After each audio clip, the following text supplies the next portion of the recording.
Hello,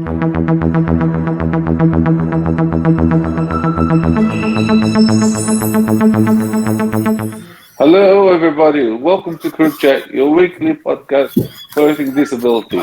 Talking to Sarah Barton about the Stella Young tribute statue.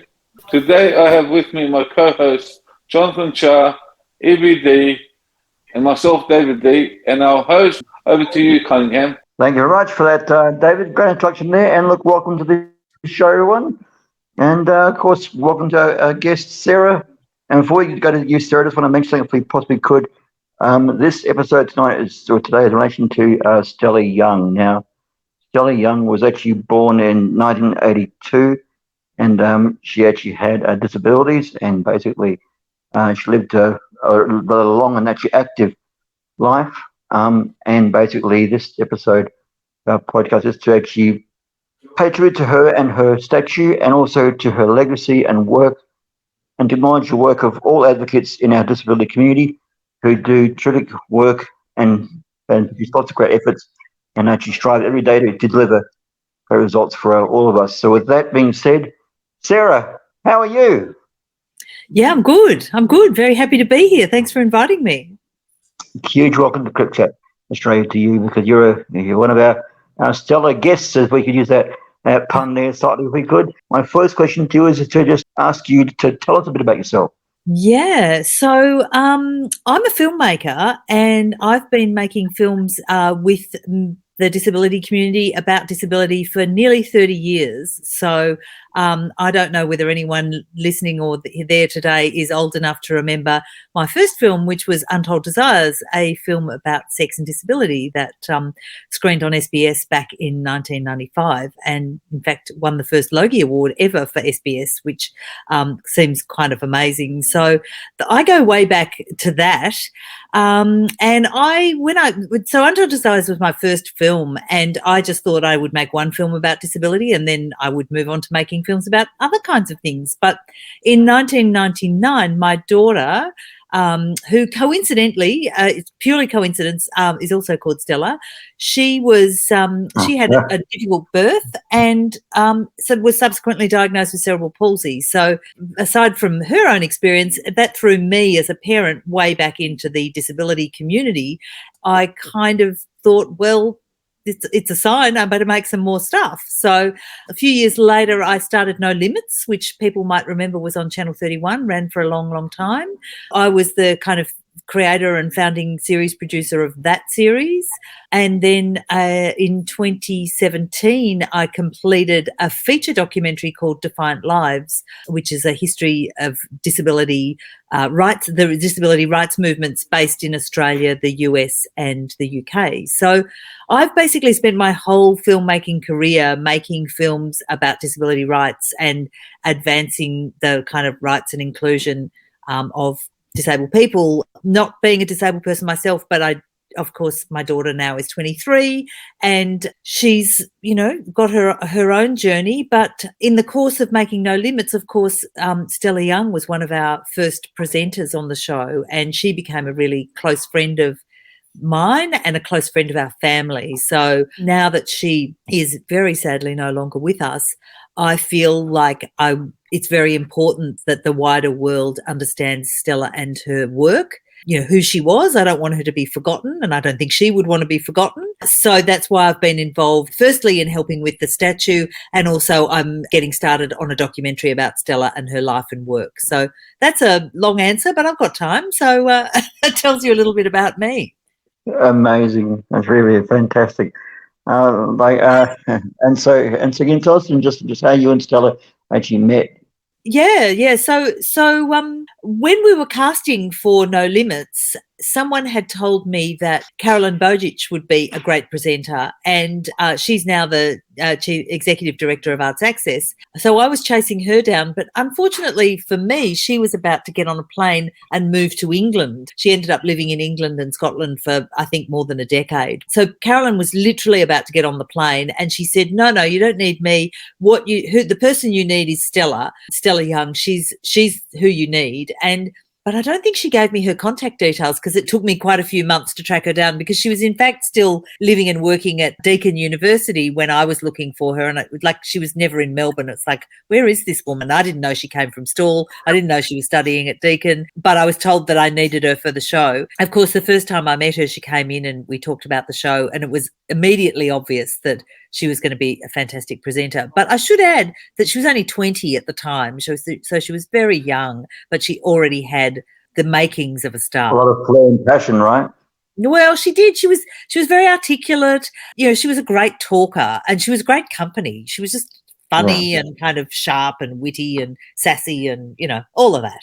So, I mean, when it came to like Stella's advocacy, what did you know of her work before that? I didn't know anything. And as a 20-year-old, she had done advocacy. She'd certainly done some advocacy at school and in Stawell. But, you know, she was just a little baby advocate at that time, you know, so she was really just getting started, and particularly just getting started in Melbourne. So it's funny when you look back, because there was a whole lot of stuff I didn't really know about her. I just met her. I didn't want to kind of dig too deep. It was just like, she was a uni student. She was finishing off uni. She was going to move to Melbourne the next year, so that was going to work well for us and our show. I just thought she was kind of cool. So at the time, I really didn't know much about what she'd done, but she quickly proved that she was a bit of a force to be reckoned with in terms of her talent on screen. So would you call her style provocative at all, Sarah? I would. And I think as she grew older, she grew more confident and more provocative. So I think, you know, at 20, yes, you can be provocative in a way that's kind of young and punk and all of that sort of thing. But I think as she grew older, she grew smarter and wiser, and her provocations were much sharper and much more well-focused. Yeah, look, I really admire Stella Young's work. All her talks she's done, that it's helped motivate me in the work that I do. Such an amazing woman Stella was. One of the things that made her unique was she used humour. And I think, you know, in disability, sometimes there's not a lot of humour, because sometimes there's actually just a lot of drama, because life can be tricky, you know, when you're trying to advocate for what you need and that sort of thing. But Stella was able to often tell hilarious stories about actually really crap things that happened to her. Sarah, do you see that some people, when they use humour, they like to be careful with humour and disability, because some people can take it the wrong way?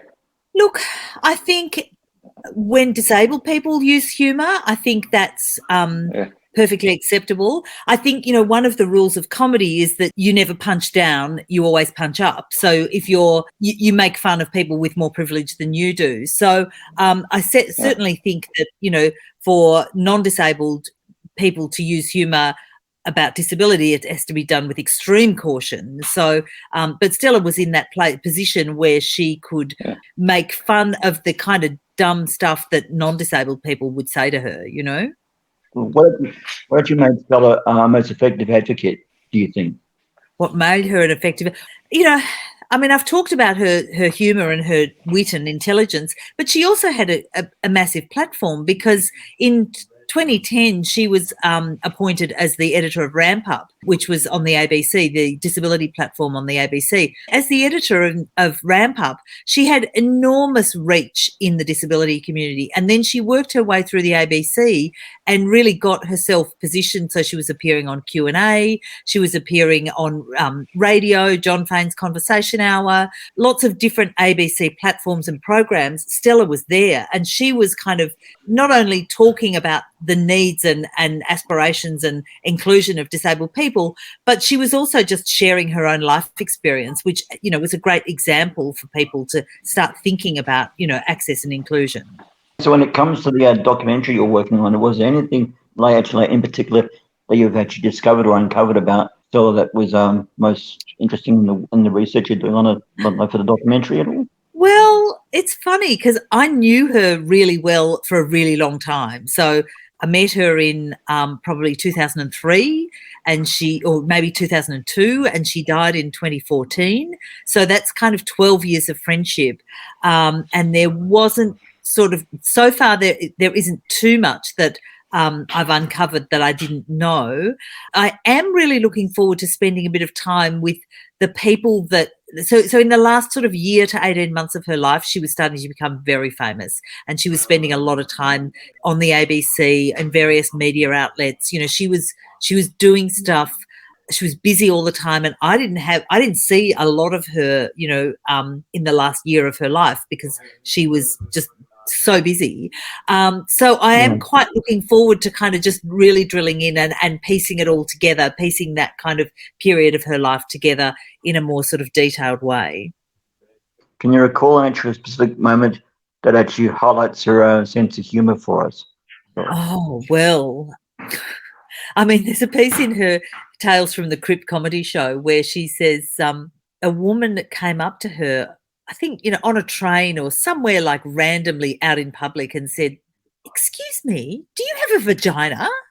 And and Stella was like nonplussed, and she looked and she said, "What do you mean, a spare one?" And she said, "No, but there does appear to be a giant asshole standing right in front of me." So, like, that was the kind of, you know, retort. Oh, that's good. That is good. Guys, any questions?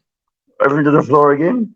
Stella often came up with some great phrases and words. She also mentioned the word. I think it was inspiration porn. Yeah. So can you give us some clarity around what she means by that? Stella's TED Talk is called "I'm Not Your Inspiration, Thank You Very Much." And in fact, the documentary that we're making is going to be called Stella, I'm Not Your Inspiration. What Stella did in her TED Talk was she really kind of nailed that idea that, you know, you've got like those sort of memes where you've got a disabled kid in a walking frame, running a race, and the caption says, you know, the only disability is a bad attitude, or that kind of thing. And really those images and those kind of things that are meant to inspire non-disabled people to kind of like, oh, what are you complaining about in your life? You know, your life could be this shit, you know. And so it's kind of incredibly insulting and incredibly degrading to be using images of disabled people to spur non-disabled people on to kind of, you know, feel better about their lives. It's like, especially as a non-disabled person myself, when you know it, it actually just feels really dirty. It's like, oh no, you can't, like, it's not good. It's really not good at all. But I think people don't question it, or they don't understand, or maybe they feel it's a bit wrong, but they don't quite know why. And so Stella really sort of explained how that really is a sort of gross insult to disabled people, and how it's really doesn't serve anyone well. So that's a very big theme in the documentary that we're going to be making, because it's really one of those things that, you know, was important to Stella. And one of the things, I mean, I think part of the reason she came up with that idea was that she was asked to do the TED Talk, and I remember talking to her about the TED Talk, and she was like, I really don't want to do this TED Talk. She's like, it feels a bit icky. It's all about me getting up there and inspiring. Everyone gets up on the stage and they're inspiring. And she's like, oh, I don't like the feel of it. And also she had terrible anxiety. Like the idea of talking to a full opera house and having to give a talk from memory is like terrifying. And I was like terrified for her. So there were a number of reasons why she didn't want to do it. So then I thought she was incredibly clever to turn it on its head and then to get on that stage. And she gets up and she says, you know, you're looking at me in this chair and you're probably kind of expecting me to inspire you. And so then she goes on to explain why that's really bad. It's really, really very clever. I'm sure we all go through that. Dave was going to ask you, like, was any links for the TED Talk that we can put up? Yeah, absolutely. So if you want to watch the TED Talk, you can go onto the TED website and just it's just TED.com, and if you search up Stella Young, it will come up, or even just Google Stella Young TED Talk. It's everywhere. There's been more than 4 million views, so it's everywhere. And the point that I was just going to make was I was very happy to see that your podcast is called CripChat, because of course Stella loved the word Crip. You know, it was a big favourite of hers, and it wasn't always well received. Like I think some people still had a reaction against the word. But she loved it. So I'm very happy to be speaking here on CripChat. Excellent, terrific. Thanks for that. It's very good. So Sarah, tell us just how the the statue came about? What was the beginnings of that story? So I know that the Victorian government realised that, there's a lot of statues around Victoria and nearly all of them are of men. There's quite a few statues of horses and dogs as well. And then beyond that, there's a very small handful of statues of women, and some of them are mermaids and some of them are imaginary.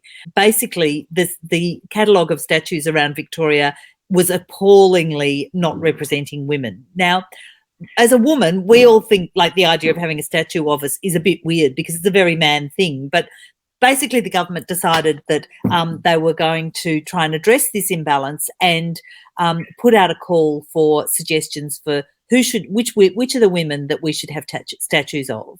Stella was nominated by the Northern Grampians Shire. They put in an application to create a statue of Stella in her hometown of Stawell, and they were successful. They got Stella's family involved. They were very involved in the consulting with the sculptor. They had a local sculptor called Danny Fraser who did the sculpture, and then they wanted to create a really accessible experience when you go and visit the sculpture. So they hired me to create the kind of add-ons to the statue so that when people go and visit it, they can navigate around the space, whether they're in a wheelchair or for blind and vision impaired people. We wanted to create a space that was easy to orientate yourself around. I thought to myself, well, how am I going to do this? I don't know, I've never done this before. And they wanted to have a website too. They wanted to have all the information accessible on a website. Basically, I thought I'll just copy what somebody else has done. And then I found out that no one else had really done anything like this. So I had to kind of figure it out. So what we did was we added in two little speakers. There's a little speaker in the bottom near the statue, and there's a speaker just where there's a sort of plinth and a plaque that sort of tells you a little bit about Stella. And so the speakers, we've got a lovely blind woman called Lauren Hayes who did this gorgeous voiceover, and she tells you which way to walk and how to find the plaque. And she also tells you that there's a QR code on the plaque. And the QR code leads you to a website, and the website is incredibly accessible because Lauren made sure that every bit of screen reader and every bit of navigation is just incredibly accessible for people. And then we got an Auslan interpreter to do a lovely Auslan welcome on the website. We just tried to create the most accessible experience, and then the website tells you all about Stella and has lots of lovely photos and videos and all kinds of stuff. And you don't have to be installed to access the website because it's just stellayoung.com.au. Anyone who can't get to Stawell and see the statue but wants to see the website can go and have a look at that website. And I put all the content together, and Lauren did an amazing job of making it accessible, and it's lovely. It's great. Sarah, I'm just wondering, I'm visually impaired. If I was to go there, would I be able, how big are those statues, and are we able to touch them? Oh, yes. The statue is designed to be touched. And when we did the unveiling, the most lovely thing was that there were little children there, and all the children wanted to do was to climb up onto Stella's wheelchair, sit in her lap, give her a kiss, hug her, touch her hair. And I laugh because Stella hated anyone touching her hair, but she's okay in bronze. You can touch her hair. So you can feel, and there's a little joystick on her wheelchair. She's sitting in her wheelchair. You can feel it. You can interact with it. You can touch it. And also the voice that's there will tell you how to go and get to the plaque and get to the website and all the stuff that you need. So I hope, it's my intention that anyone who has any kind of impairment can go there and find it a really accessible and inclusive experience. So when it came to the unveiling of the statue, what was your feeling on it, as to how you felt yourself? It was such a wonderful kind of emotional experience to sort of see her just sitting there. It's bronze, and Stella was never bronze. She was always flesh and blood, but it's absolutely gorgeous. It reminds me of how sort of little she was and how present she was. Like it's actually really gorgeous to be there with her.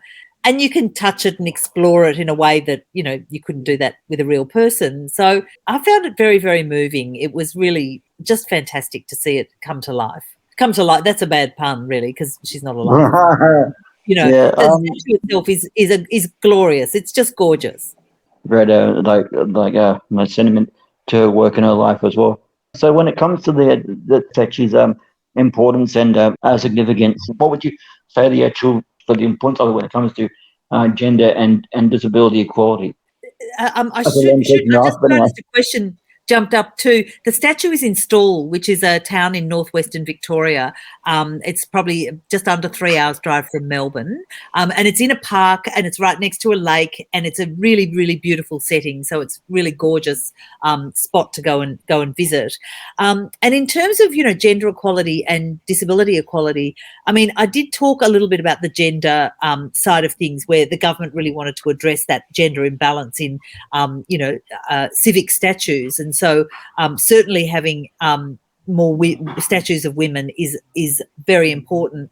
But I think also the representation of disability is really, really vital. I mean, Stella had a very obvious, visible physical disability, so it immediately, a statue of her immediately speaks to that. But I think it also really places her legacy, it gives it significance. It tells society that a disabled woman can be valued, a disabled woman can be remembered, her life was important, it was valid, it was valuable, she was a contributor, she was part of our society. So it really does say so much to society. And when you go and visit the statue, you not only see this statue of my beautiful friend Stella, but you also have this accessible experience. And even if 95% of the people who go there don't need that access, every single one of those people is learning about what good access is learning about how to be inclusive. So it's not only providing access, but it's demonstrating it as well. So I think it says a huge amount about the importance, the value, the contribution of disabled people. I think it's really, really important. Absolutely, yeah. And especially when it comes to like public spaces too, right? Taking up public space, being present, being right there in the best spot in Stawell, next to the lake, it really says a lot about, how we value disabled people. What is the most outstanding thing you have learned from knowing Stella Young? Ooh, I do think what she said about inspiration porn is probably the biggest game changer, I mean, I loved, there were lots of things that she did with humour, and there were lots of times that I felt myself being not ticked off, because she didn't do that, but I would reflect on my thoughts and behaviour and attitudes and things. Something she would say about, particularly about non-disabled people, she would say something and it would be like, oh, I need to look at myself and think to myself, can I do better here? So they were the things I learned from her. But I think for all of us, the idea around inspiration porn was just like a bit of a game changer. Look, Stella's, always talk about, normalizing, disability, just making it a norm. How did people, often perceive her when she used to, live her everyday life pretty much? Yeah. I mean, she was very visible. She used public transport all the time. She was like, people saw her, and her disability was very visible. So just by going out and, living her life, it was almost a political statement, because everyone noticed her wherever she went, And I mean, she would fly through town in her wheelchair trying to avoid, having to have too many conversations with random strangers, because often they were pretty weird. Something I do. Yeah. It's just a thing that you do. So, Sarah, I mean, when it comes to like your life relationship you had with Stella, like, what's the thing that what's one thing that you actually that has shaped your life when it comes to that relationship you had with Stella?